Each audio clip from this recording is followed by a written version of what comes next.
thing, and I think sometimes during the last few months and last few weeks, as you kind of finished off the discussions, but when you think back, folks, we were all in discussions. There was so many layers of task force people and people giving input. I know from the college point of view that we were there saying, you know, we want this hospital to have something for our students in case we have to have a thing. So make sure there's a classroom. And I know the university was part of it, and Schulich was part of it, and then community groups and union groups and staff unions and hospital unions. So the community had to look at this as not being the property or the of one particular even government, that it was something the community was going to drive and everybody would have the opportunity to participate. I'm sure David agrees that all the meetings we've been going to and the number of people that we have met both in the early stages and now, it's really been, for me, it's been a blast. I've learned a lot, and I think the community has really rallied around. It's been a very positive process. Right? I mean, that's the main thing too, that I think that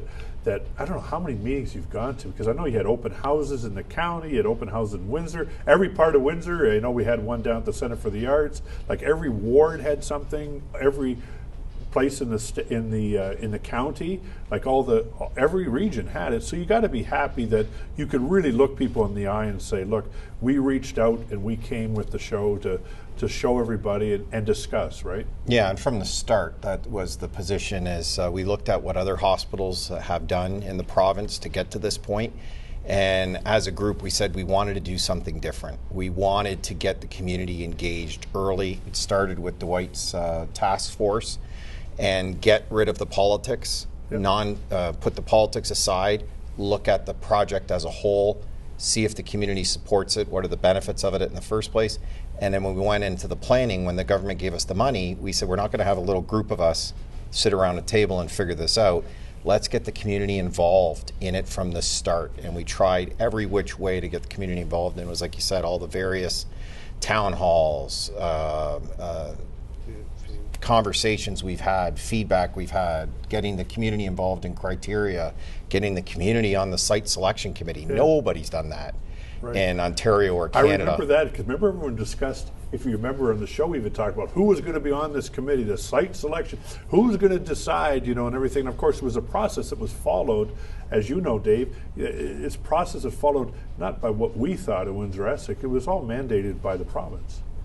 Well, it was mandated by the province that we had to find a site, but I mean, another option that the hospital could have gone into was to announce one day in the community that look, we've decided the best thing to do is we're going to build a new hospital. We put an application into the province, and here's where it's going to be located, and that would be it. But that's not what's been followed in this case. In this case, we've said right from the beginning, when this hospital is built, we want people in this community to look at it and say, that's our hospital. We had input. It reflects what we said as a community. Technically, there was 33 criteria, the last one being price, but 32 criteria. We put them together as a steering committee, and the steering committee was made up of different healthcare provider organizations, the hospitals, the Essex County Medical Society's president, CCAC, the Erie St. Clair Lynn. We had, of course, City County were there at the table, the city planner, as well as Brian Gregg from the county, Tom Hunt. We put together the criteria in draft form, and we put it out for the community to get feedback on. We asked people for feedback on the internet. We went on talk-in shows, call-in shows, and we actually did some town halls and got feedback on the criteria, what's important to them. That, as a steering committee, got all that feedback, modified the criteria, weighted the criteria on the basis of all that feedback, and that's what was given to the volunteer site selection committee to say, okay, here's the template of the process, here is the criteria that was community-driven criteria.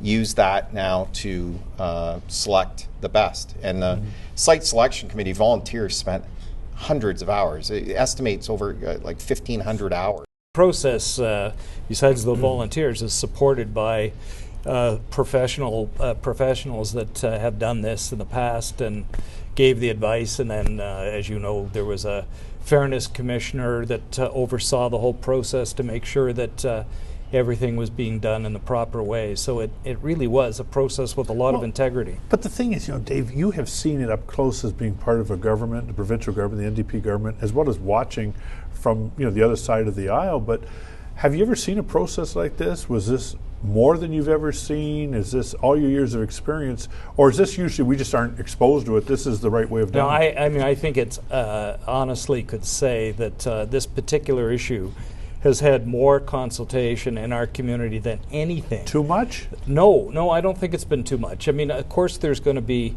on a big project like this, there's going to be some folks that have differing points of view, and that's good. That's fine.